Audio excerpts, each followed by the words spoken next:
Yang kami pegang dalam hidup kami bukan perkataan manusia, bukan melihat keadaan dan kondisi yang terjadi, tetapi kuasa firman Tuhan sanggup menolong hidup kami, memberikan sesuatu yang baik kepada kami, sampai menyempurnakan kehidupan kami sama mulia dengan Tuhan. Tujuan kami sampai kami ke tempat penggembalaan yang terakhir. Itulah kota Yerusalem yang baru. Di sana tidak ada air mata, di sana tidak ada ratap tangis, tidak ada duka cita, tapi kebahagiaan yang kekal yang tidak akan pernah kami alami di dalam dunia ini. Tetapi sebelum kami masuk dalam kota yang kami inginkan dan impikan itu Tuhan, tentunya yang sudah Tuhan sediakan bagi kami. Sementara kami ada dalam dunia, kami juga akan merasakan suasana itu di tengah-tengah dunia yang penuh dengan segala air mata, duka cita, ratap tangis dan penderitaan. Itulah sebabnya sebentar kami akan terima firman Tuhan. Perkataan firman-Mu itu hidup yang mampu menghidupkan kami. Perkataan firman-Mu itu hidup yang mampu menolong kehidupan kami, untuk kami menjadi sama sempurna mulia seperti Engkau. Segala pekerjaan iblis, setan, apapun bentuk wujudnya tidak tinggal diam. Kami hancur tolak patahkan semua dalam nama Yesus pergi. Darah Yesus yang berkuasa. Kami siapkan hati untuk dengar firman. Puji Tuhan. Haleluya. Amin. Silakan duduk kembali. Kita akan langsung lihat firman kita dalam 1 Korintus pasal yang ke-15 ayat yang ke-25 sampai 26. Ya, saya akan kembali mengajak saudara sekalian untuk memperhatikan bahwasanya di kaki Tuhan itu adalah tempat yang terbaik. Tentunya kalau kita berada di kaki Tuhan itu, maka Tuhan juga akan memberikan suatu hal yang baik dalam kehidupan kita, dan maut pun tidak akan bisa menjamah kita. Pasal 15 dalam 1 Korintus ayatnya yang ke-25 sampai dengan ayatnya yang ke-26. Karena ia harus memegang pemerintahan sebagai raja sampai Allah meletakkan semua musuhnya di bawah kakinya. Perhatikan, musuh yang terakhir yang dibinasakan ialah maut.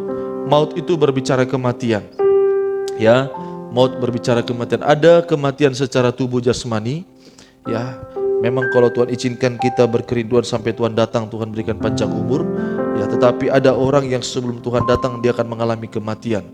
Ya, tetapi dalam surat 1 Tesalonika pasal 5 berkata demikian, kalau kita mati dalam Tuhan, maka Tuhan akan bangkitkan saat nanti Tuhan datang kembali kedua kali.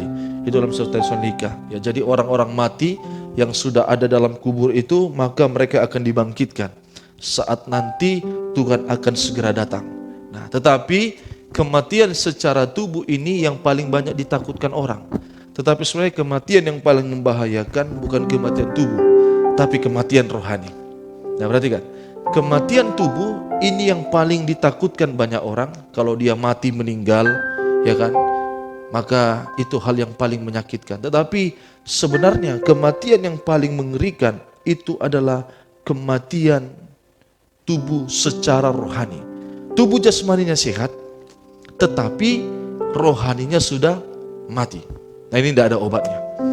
Ya, kalau tubuh jasmani mati, maka dia akan mengalami kebangkitan. Tetapi kalau tubuh rohani mati, walaupun tubuh jasmaninya sehat, dia bisa melakukan aktivitas sehingga dia akan mengalami kematian yang kedua, itulah kematian api neraka. Dan ini tidak akan ada lagi obatnya.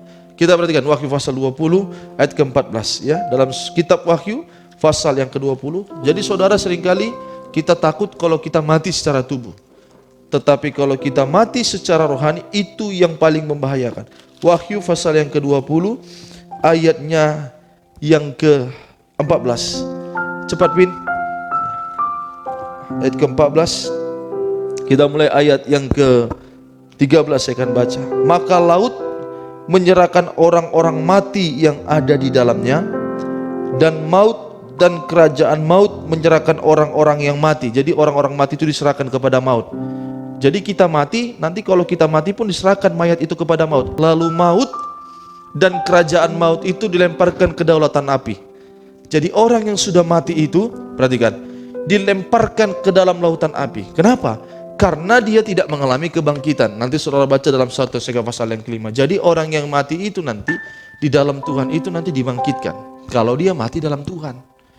Tetapi orang yang tidak mati dalam Tuhan, perhatikan, maka tubuhnya itu, rohnya itu akan dilemparkan ke dalam lautan api. Itulah kematian yang kedua. Jadi ada 2 kali kematian. Kematian pertama tubuh jasmani, kematian yang kedua tubuh rohani. Nah, jadi orang yang tidak mati dalam Tuhan, nanti rohnya itu akan dilemparkan ke dalam lautan api. Ayat yang ke-13. Selanjutnya, ya, ke dalam lautan api, maka laut menyerahkan orang-orang mati yang ada di dalamnya, dan maut dan kerajaan maut menyerahkan orang-orang mati yang ada dalamnya, dan mereka dihakimi masing-masing menurut perbuatan mereka. 14. Lalu maut dan kerajaan maut itu dilemparkanlah ke dalam lautan api. Itulah kematian yang kedua. Perhatikan, ini kematian yang paling mengerikan. Ya, lautan api. Dan setiap orang yang tidak ditemukan namanya tertulis dalam kitab kehidupan itu dilemparkan ke dalam lautan api. Jadi itu kematian yang kedua. Jadi kematian yang pertama tidak terlalu kita khawatirkan, tetapi kematian kedua itulah kematian rohani. Itu yang membawa kepada kematian api neraka. Ya, jadi seringkali kita ini takut hanya mati jasmani. Nah, apa Pak tanda-tanda mati rohani? Tubuhnya sehat tetapi rohaninya mati. Efesus berkata demikian. Orang yang mati rohani itu tidak ada gairah untuk datang kepada Tuhan. Nah, jadi kita ini hati-hati nih. Kalau kita ini tidak ada gairah untuk datang beribadah kepada Tuhan, rohani kita sudah mati. Tidak ada lagi aktivitas. Jasmani kita sehat, rohani kita mati. Tandanya apa? Bosan untuk mendengar firman Tuhan. Nah, itu sudah mati rohani itu. Ya kan? Bosan untuk membaca firman, bosan berdoa. Nah, ini sudah mati rohani. Nah, ini sudah tidak ada lagi obatnya. Tetapi 1 Korintus pasal 15, 25 dan 6, sebab ia sudah memerintahkan mengalahkan musuh. Dan musuh yang terakhir yang dikalahkan adalah maut.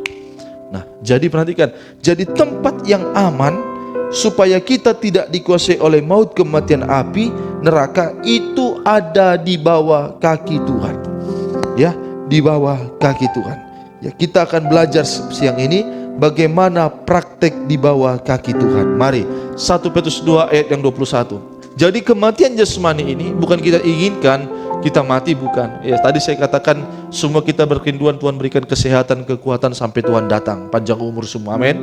Tetapi kita juga harus waspadai rohani kita. Rohani kita itu diwaspadai. Jangan sampai rohani kita itu mati. Kalau rohani sudah mati, maka tidak ada jalan lagi untuk membangkitkan, sebab dia langsung dilempar ke dalam lautan api. Pasal yang kedua 1 Petrus ayatnya yang ke-21. Sebab untuk itulah kamu dipanggil, karena Kristus pun telah menderita untuk kamu dan telah meninggalkan teladan bagimu. Perhatikan, supaya kamu mengikuti jejaknya. Jadi perhatikan, jadi apa tanda orang berada di bawah kaki Tuhan? Tanda orang, ciri orang yang berada di bawah kaki Tuhan itu dia suka mengikuti jejak teladan dari Tuhan. Jadi bukan teladan pendeta yang kita ikutin. Apa teladan dari Tuhan itu?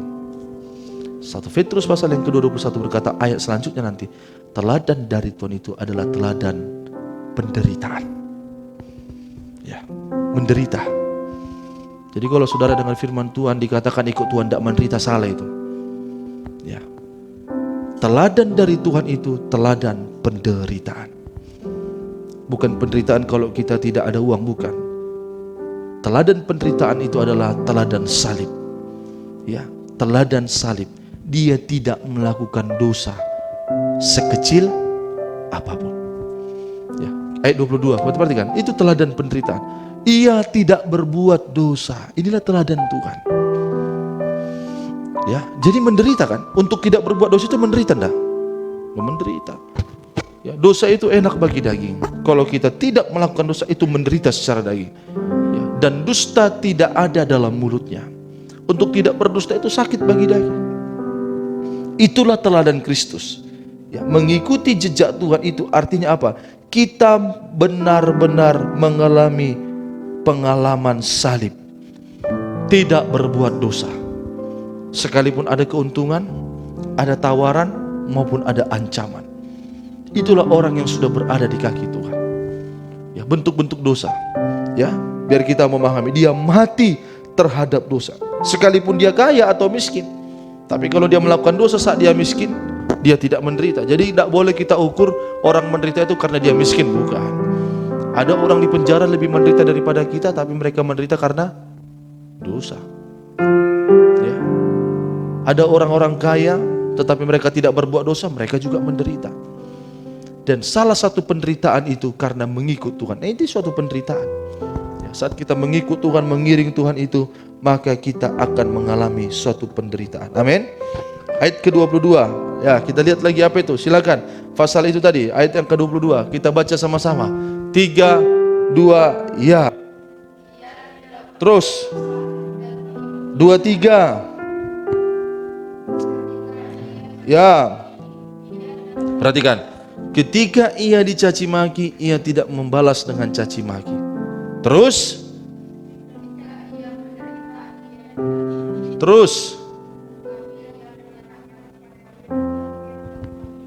Amin. Waktu Yesus di kayu salib, dia berkata mereka tidak tahu apa yang mereka perbuat. Apa teladan Tuhan yang kedua? Tidak membalas kejahatan dengan kejahatan. Tidak membalas caci maki dengan caci maki. Itu teladan, itu penderitaan. Ya, kalau kita dikhianati, kalau kita dikata-katai, kalau kita dicaci, kalau kita dihina, kita tidak membalas, itu bentuk suatu penderitaan. Malah kita berdiam. Tuhan izinkan ular kalajengking itu kan. Ya. Israel waktu mereka keluar dari tanah Mesir, mereka sedikit lagi, satu langkah lagi masuk dalam Kanaan, satu langkah lagi nih, ya, satu langkah lagi mereka melangkah di tanah Kanaan, tanah perjanjian, itu tanah kelimpahan. Tuhan izinkan mereka apa? Menghadapi binatang buas. Apa itu? Ular dan kalajengking. Tapi cara untuk menghadapi ular dan kalajengking ini bagaimana? Supaya mereka tidak mati, tidak dipatok, ya, tidak kena bisa. Mereka disuruh hanya berdiam. Coba kalau kita ngadapin ular kalajengking, ada di sekeliling kita ular kalajengking. Kalau kita main karate, makin cepat kita dipatok. Tapi kalau kita berdiam, dia tidak akan bisa berbuat apapun. Amin. Begitulah. Itulah cara Tuhan. Ya. Ayat yang ke-24. Ya, sama-sama kita baca. 3, 2, ya. Ya.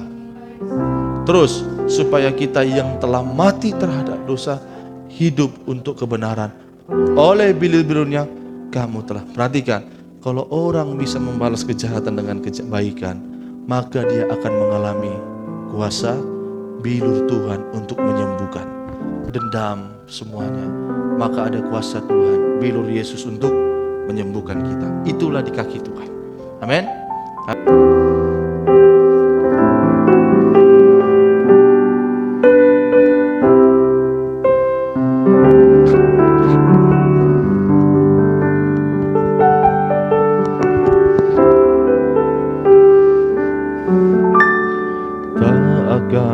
Pernah ku sesali mengiring Yesus sepanjang hidupku, lewati lembah air mata, ku saksikan kemuliaan-Mu dinyatakan. Berapapun harga yang harus ku bayar, ku kan tetap setia melayani, mengasihi-Mu, mengiring-Mu seumur hidupku. Janji-Mu kan tetap ku pegang teguh, sampai ku dapatkan mahkota kehidupan. Semua kita